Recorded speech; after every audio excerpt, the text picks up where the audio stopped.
Adra, Sweden. I am here right now in Bidibidi Zone 2, Village 8.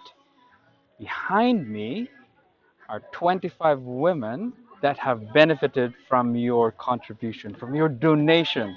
As part of Adra Uganda's livelihood program, we have purchased 8 sewing machines, and now these ladies behind me are practicing their sewing skills with the hope that they would be able to sew some clothes for men, clothes for women, or maybe some sanitary pads. But look at this, come.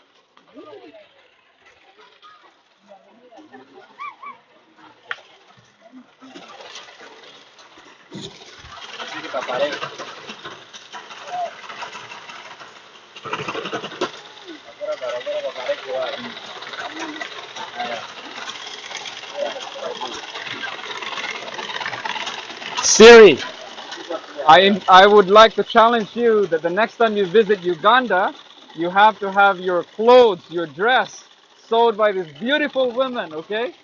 So visit us next month. They will have the skills to sew beautiful dresses for you and for Tori and for your wonderful children. So please, thank you so much for the support that you have given ADRA to empower this woman to do good livelihoods in Bidi refugee settlement. Check them out. Amen.